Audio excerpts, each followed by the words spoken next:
महात्मा उपासक डॉक्टर सोहनराज तातेड़ पुनरुत्थान और आत्मविज्ञान के बाद अब ला रहे हैं सनातन सत्य, जैसी दृष्टि वैसी सृष्टि, कुदरत, कुदरती रचना एवं कुदरत के कानून से शाश्वत सुख की प्राप्ति। लॉग इन करें www.drsohanrajtated.com, YouTube channel doctor Sohanraj Tated, play store से डाउनलोड करें mobile app doctor Sohanraj Tated.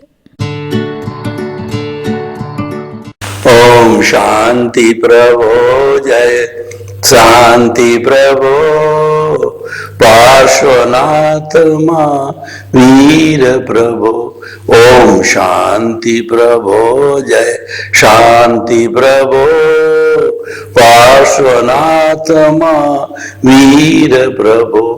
ओम शांति प्रभो, जय शांति प्रभो, पार्श्वनाथ महावीर प्रभो। ओम शांति प्रभो, जय शांति प्रभो, पार्श्वनाथ महावीर प्रभो। ओम शांति प्रभो, जय शांति प्रभो, पार्श्वनाथ महावीर प्रभु। भाइयों बहनों, मातृशक्ति को नमन। आज का हमारा बहुत सुंदर विषय प्रत्यक्ष एवं परोक्ष ज्ञान। आत्मा का ज्ञान ही सच्चा ज्ञान है, बाकी सब अज्ञान है। हमारा जो व्यवहार जगत है उसमें राग द्वेष युक्त ज्ञान होता है, और जहां राग द्वेष जुड़ जाता है, अशुद्धि जुड़ जाती है, तो वो ज्ञान भी अज्ञान हो जाता है। जैसे कि मिथ्या दर्शनी का ज्ञान होता है, वो विभंग ज्ञान कहलाता है। ज्ञान तो वह भी है, लेकिन वो विभंग ज्ञान है, क्योंकि सम्यक दर्शन नहीं है, उसकी सोच सही नहीं है, उसकी दिशा सही नहीं है, उसका जो है श्रद्धा सही नहीं है।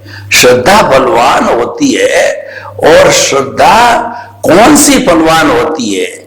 जो कि तीर्थंकर के प्रति है, देव गुरु धर्म के प्रति है, जो कि अपने स्वरूप के प्रति है, अपने आप के प्रति श्रद्धा होना, जिसको हम आत्मविश्वास कहते हैं, वो श्रद्धा होना बहुत जरूरी है, तभी हमें कोई फल मिलता है। मुझे मेरे खुद में ही विश्वास नहीं है कि मैं बोल रहा हूं, सही बोल रहा हूं कि गलत बोल रहा हूं, या मैं बोल रहा हूं इसका प्रभाव श्रोता पर क्या पड़ेगा और उनको क्या हासिल होगा, तो मैं कंफ्यूज रहता हूं, या मुझे विश्वास ही नहीं है, तो मेरे निकलने वाले शब्द कैसे इफेक्टिव होंगे? जो वक्ता के जो है शब्द तभी इफेक्टिव होते हैं जब उसकी श्रद्धा मजबूत होती है, जब उसका आत्मविश्वास मजबूत होता है, जब उसका चरित्र मजबूत होता है। क्योंकि जहां चरित्र मजबूत होता है वहां राग द्वेष टिक नहीं सकता, और जहां राग द्वेष नहीं होता है वहां शुद्धि हो जाती है, वो ज्ञान ज्ञान होता है। राग द्वेष के जुड़ते ही वह ज्ञान हो जाता है। तो इसीलिए ज्ञान दो तरह के हो गए, एक तो ज्ञान हो गया, एक अज्ञान हो गया, एक विज्ञान हो गया। तीनों की हम चर्चा करेंगे, और उनके दो भेद हो गए, प्रत्यक्ष ज्ञान और परोक्ष ज्ञान है। पहले हम जो है अज्ञान, ज्ञान और विज्ञान की बात करते हैं, ताकि प्रत्यक्ष परोक्ष को समझने में आसानी रहेगी। सबसे पहले अज्ञान।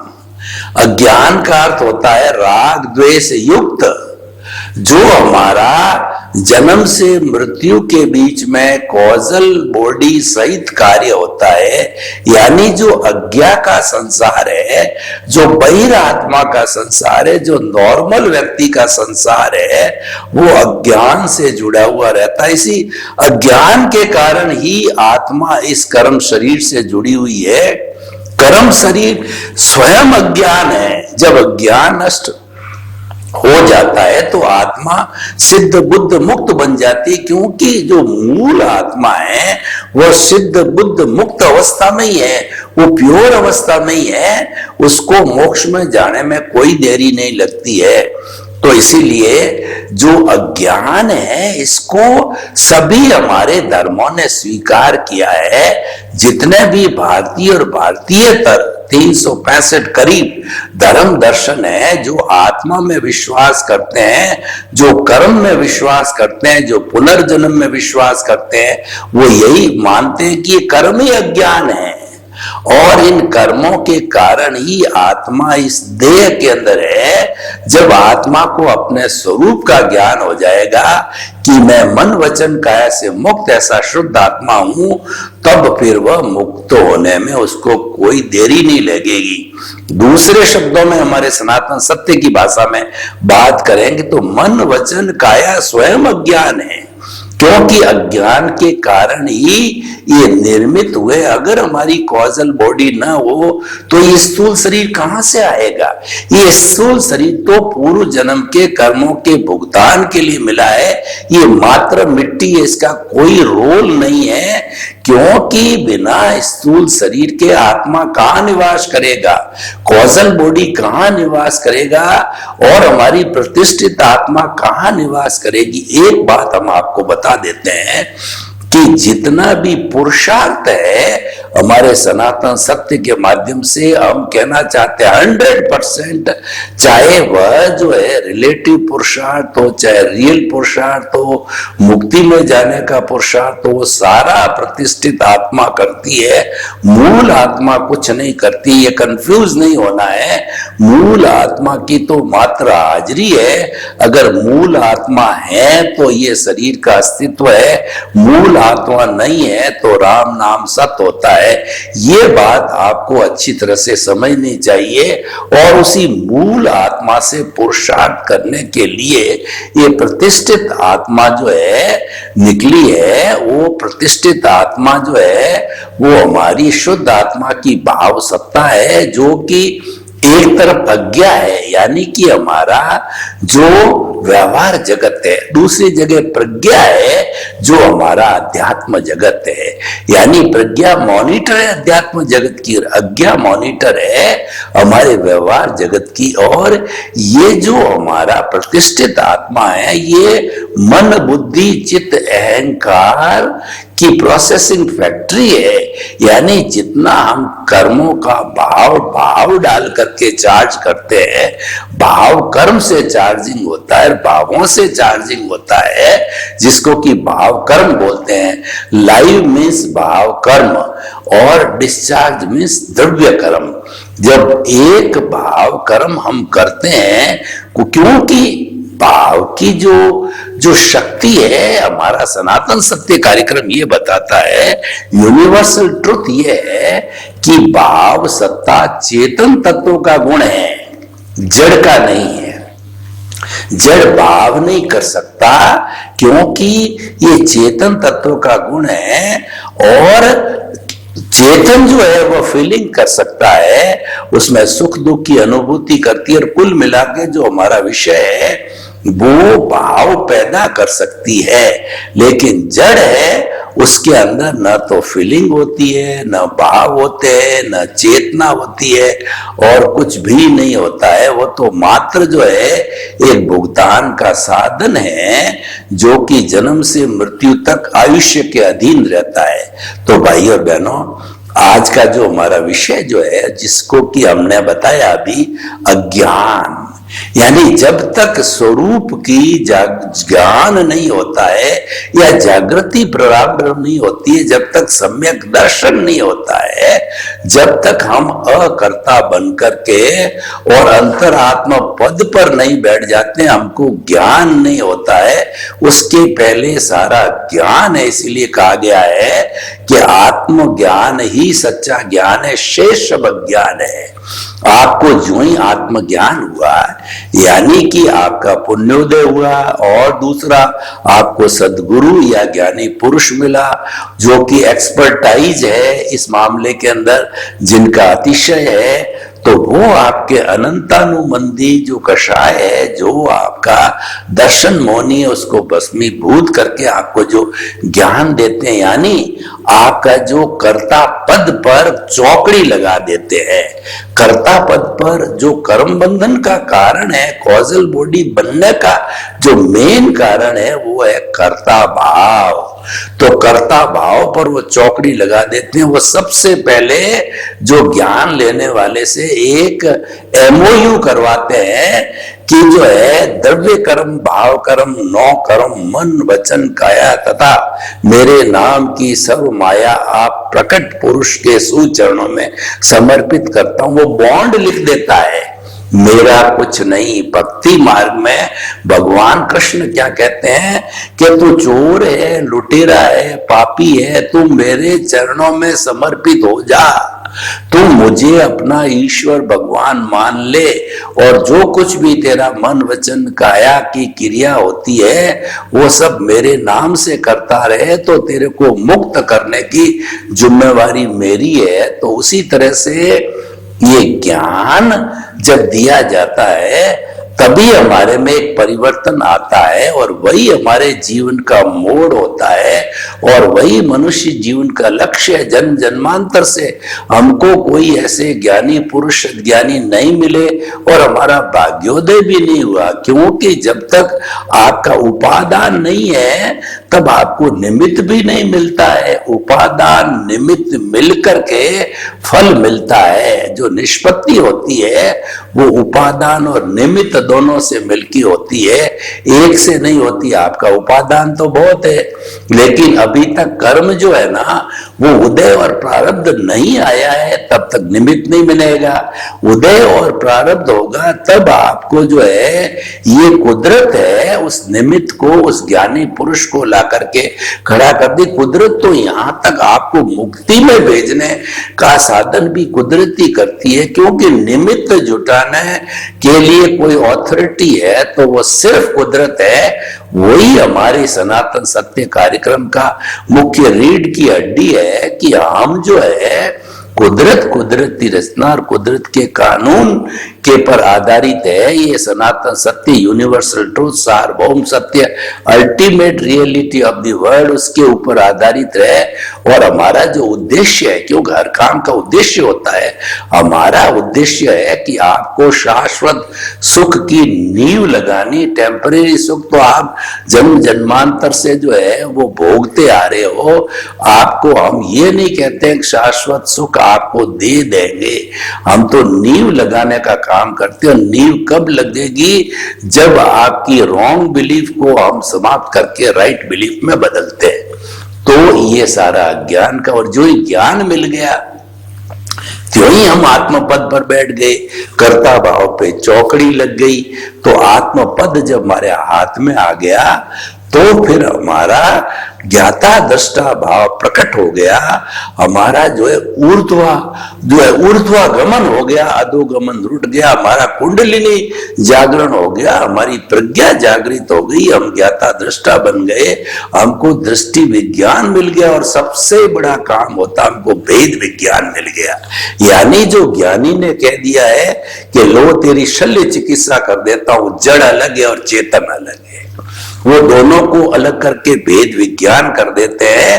और जो है दो फॉर्मूले देते हैं कि मन वचन काया तथा उससे जुड़ी हुई हर अवस्था मात्र कुदरती रचना है, जिसका कोई बाप भी रचने वाला नहीं है और व्यवस्थित है। यानी जो कुछ भी तुम्हारा पूर्व जन्म का किया हुआ चिट्ठा है, जो तुम्हारी फिल्म है, जो तुम्हारी मन वचन काया की बैटरी है, वो सारा उदय और प्रारब्ध है, ऑटो मोड से चलेगा। फिल्माई हुई जैसी फिल्म है, उसमें अब no correction this time in discharge. Discharge में कोई करेक्शन नहीं है। पिछले जन्म में चार्ज किया या इस जन्म के अंदर आप चार्ज करोगे, उसमें आपको फ्रीडम है, क्योंकि चार्ज भाव सत्ता है और भाव सत्ता में ही चेंज करने की फ्रीडम होती है। जड़ सत्ता के अंदर या द्रव्य सत्ता के अंदर जो है वो करेक्शन देने की कोई भी कहना चाहिए अर्हता नहीं होती है। तो वो आप उससे जो है मुक्त रहो। इसीलिए हमको इस पॉइंट के ऊपर ये बता दिया जाता है कि मन वचन का ऐसे मुक्त, ऐसा मैं शुद्ध आता हूं। ये ज्ञान मिल गया। और विज्ञान क्या है? अब तीसरा पॉइंट विज्ञान ये है कि आपके पास में ज्ञान आया और आपको 3 बड़े बड़े उपक्रम दे दिए कि 100% प्रीति आपको करा दी, आपको उस पद पर बिठा दिया कि जो है आप चिंतन करते रहो, मैं शुद्ध आत्मा हूं, मैं शुद्ध आत्मा हूं, मैं शुद्ध आत्मा हूं। अभी शुद्ध आत्मा बने नहीं हो, आपको बनने के लिए प्रेरित कर दिया है, आपको बहिर आत्मा से अंतरात्मा पद पर बिठाया है। अब अभ्यास करना, पुरुषार्थ करना आपका काम है और ये रियल पुरुषार्थ है। कई बार लोग प्रश्न पूछते हैं कि आप बड़ी अटपटी बात करते हो कि ये सारा रिलेटिव पुरुषार्थ ऑटो मोड से भी चलता है, तो ऑटो मोड से चलता तो मैं सोता रहूं क्या? तो हमने कहा भैया व्यवस्थित का अर्थ क्या है कि जो चल रहा है आप उसको करते रहो और उसको देखते रहो मात्र, क्योंकि आप फेरबदल कर नहीं सकते। अगर आप कोशिश भी करोगे तो टाइम वेस्ट होगा, टांग अड़ाओगे, टांग टूटेगी। आप उसको देखते रहो, उसका नाम है ज्ञाता दृष्टा है। और आपको जो करने का काम अब हम बता रहे हैं ना, जिसमें आपकी फ्रीडम है, वो आपको काम बता रहे हैं, वो यही तो काम है। फ्रीडम चेतना का विषय है। चेतना के जो नियम है वो जड़ पे लागू नहीं होते, जड़ के नियम चेतन पर लागू नहीं होते हैं। तो चेतना में तो आप फ्री हो। अभी भाव डालने बंद कर दो, आप तो एक ही भाव डालो कि मन वचन काय से मुक्त, ऐसा मैं शुद्ध आत्मा हूं और मुझे मुक्त होना है, मुझे परमात्मा बनना है, परमात्मा बनना है। एक ही ध्येय रख दो और परमात्मा बनने के लिए आप सिमंदर स्वामी से सीधा जो है संपर्क साधो, वो भाव डालो कि प्रभु मुझे आपके चरणों में जल्दी से जल्दी बुलाओ, मेरे को कृपा करो कि अगला जन्म आपके चरणों में हो। हे दादा भगवान, आप रोज उड़न खटोला लेकर के सिमंदर स्वामी के दर्शन करने जाते हो तो मेरा भी नंबर लगाओ, मेरे दर्शन कराओ। हे पांचाली गुली देवी, हे चंद्रायण यक्ष देव शासन देवी देवताओं, मुझे सिमंदर स्वामी के चरणों में जाने में कोई विघ्न ना आए, विघ्न आवे विघ्न दूर करो, विघ्न दूर करो, ऐसी प्रार्थना करो, भाव डालो। इसको शुद्ध भाव कहते हैं। यानी जो रियल पुरुषार्थ है वो शुद्ध भाव है। और शुद्ध भावों के साथ भी पुण्य का बंध होता है। शुभ के साथ जो भावों का धार्मिक क्रिया है जो बंध होता है वो गति में घुमाने वाला है, अच्छी गति, मनुष्य गति या देव गति के अंदर। और जो शुद्ध भाव है वो मुक्ति में ले जाने वाला, बिना जो है मोक्ष, बिना जो है पुण्य के मोक्ष भी नहीं मिल सकता। वहां पर शुद्ध भावों के साथ में शुद्ध पुण्य होता है और वो मुक्ति से जुड़ा हुआ, वो गति में नहीं घुमाता है, क्योंकि उसके साथ में प्रज्ञा है। प्रज्ञा का गति भ्रमण का कोई लेना देना नहीं है। गति भ्रमण का कार्य अज्ञा का है। तो ज्ञान से प्रज्ञा जागृत हो गई। इसका मतलब यह है कि ऐसा भी कहा जाता है अधिकतम 15 भवों के अंदर आप मुक्ति को जा सकते हो। 15 भव मनुष्य के समझ लो 100 साल 1500 साल में जा सकते हो अधिकतम। लेकिन आप एक बार देव गति में चले गए मिनिमम 10,000 ईयर्स और अधिकतम 33 सागरोपम कितने जन्म होंगे वो अपनी कैलकुलेशन के भी बाहर है। तो आपकी भाव सीमा हो गई ना। 15 भव की जो सीमा बन गई ज्ञान लेने से, ये ऐसा बताया जाता है। 15 से पहले भी होता, पर ऐसा कहा जाता है कि 15 भव में हो जाता है। तो आप तो कोशिश करो तो 2-3 भव 5 भव में भी हो सकता है। तो एक सीमा हो गई। ये ज्ञान का प्रताप है, ये प्रज्ञा का प्रताप है, क्योंकि हमारा कर्म बांधने वाला अनंतानुबंधी कषाय दर्शन मोहन समाप्त हो गया। तो हम बात कर रहे थे ये विज्ञान का अर्थ है परमात्मा बनना। अब हमारा मुख्य विषय है प्रत्यक्ष ज्ञान और परोक्ष ज्ञान। जो परोक्ष ज्ञान होते हैं वो मन और बुद्धि के द्वारा होते हैं। मतलब 5 तरह के ज्ञान बताए गए हैं हमारे शास्त्रों के अंदर। एक मति ज्ञान, दूसरा शुद्ध ज्ञान, तीसरा अवधि ज्ञान, चौथा मनोप्रयोग ज्ञान और 5वां जो ज्ञान है केवल ज्ञान है मति ज्ञान। मति ज्ञान होता है ये बुद्धि पूर्वक होता है, बुद्धि और इंद्रियों के माध्यम से होने वाला मति ज्ञान है। 5 इंद्रियां जो बाहरी जगत से जो विषय तान के लाती है और जो बुद्धि को सौंपती है, मन को सौंपती है, उससे होने वाला ज्ञान मति ज्ञान है। ये परोक्ष ज्ञान है, क्योंकि इंद्रियों और बुद्धि के सहारे होता है। दूसरा श्रुत ज्ञान है। श्रुत ज्ञान भी जो है वो बुद्धि और इंद्रिय पूर्वक होता है, क्योंकि श्रुत ज्ञान में हम जो है धार्मिक ग्रंथों का स्वाध्याय करते हैं और जो है हम प्रवचन करते हैं और ध्यान करते हैं, तप के 12 भेद सभी करते हैं। ये सारा श्रुत ज्ञान है। सुना हुआ ज्ञान कहिए, पुस्तकीय ज्ञान कहिए, आगमों का ज्ञान कहिए, ये ज्ञान बहुत लाभदायक होता है, क्योंकि आगमों के ज्ञान को हम लोगों तक बांटते हैं। देखिए, मति ज्ञान लोगों का भला नहीं कर सकता, तो मति ज्ञान वाला तो स्वार्थी है। अवधि ज्ञानी खुद देख सकता है, लोगों का भला कुछ नहीं कर सकता। मनोप्रयोग ज्ञानी लोगों के भीतर दिमाग में चलने वाले विचारों को देख सकता है, और केवल ज्ञानी तो जड़ और चेतन की भूत भविष्य वर्तमान की हर अवस्था को देखता है। पर सारे जो है वो स्वार्थ की परिभाषा में आगे जो लोगों को भला करने वाला है वो शुद्ध ज्ञान है। सत्संग करना और लोगों को प्रवचन देना, लोगों को ज्ञान सिखाना, ज्ञान की बात करना, सारा ज्ञान के रिलेटेड हम लोगों को जो बताते हैं सत्संग रूप के अंदर, वो सारा शुद्ध ज्ञान है। और यह भी परोक्ष ज्ञान है। ये मति और श्रुत है, दोनों परोक्ष है, जो इंद्रिय और बुद्धि से होने वाले हैं। और आत्मा की हाजिरी तो रहती है, आत्मा की हाजिरी बिना तो कुछ होता ही नहीं है। तीसरा अवधि ज्ञान। अवधि ज्ञानी जो होता है वो खूब लंबी दूरी तक के जो है पुद्गलों को देख लेता है, वो अवधि ज्ञान है। ये पुद्गलों को देख पाता है और लंबी रेंज तक। हमारी जो बुद्धि की सीमा होती है वो तो 100 फुट 200 फुट या 1-2 किलोमीटर होती है, वो तो सैकड़ों हजारों, यहाँ से अमेरिका तक जो है लोग लगभग जो है कहना चाहिए कि लगभग 18-20 जो है 1000 किलोमीटर दूर है, वहां तक देख लेता है, ब्रह्मांड को देख लेता है। अवधि ज्ञान की अलग अलग दूरी होती है, उसके अनुसार जो है वो देख लेते हैं। तो ये जो है अवधि ज्ञान हो गया। तो अवधि ज्ञान जो है वो आत्मा की ताकत से होता है, वो लब्धि वीर्य से होता है। इसीलिए अवधि ज्ञान प्रत्यक्ष ज्ञान है। प्रत्यक्ष ज्ञान का अर्थ होता है इसके अंदर बुद्धि और इंद्रियों का, मन का सहारा नहीं लिया जाता है, स्वयं आत्मा करती है, कोई साधनों की आवश्यकता नहीं होती है। यह अवधि ज्ञान होता है। और मनोप्रयोग ज्ञान भी प्रत्यक्ष ज्ञान है। और जब कभी भी कोई तीर्थंकर जन्म लेता है तो मति श्रुत अवधि तीनों मां के गर्भ में लेकर के आता है। भगवान जो है वो महावीर ने जब मां के गर्भ के अंदर थे तो उन्होंने अवधि ज्ञान लगाया कि देखो मैं हिलता हूं डुलता हूं तो मां को कितना कष्ट होगा, क्योंकि मां के प्रति उनका बहुत ममत्व और बड़ा सम्मान था। तो जो गाजे बाजे चल रहे थे, क्योंकि बच्चा जो है त्रिशला मां का बच्चा जो गर्भ में हिल रहा था, तो पूरी नगरी में गाजे बाजे और जो है वो खुशी की लहर चल रही थी।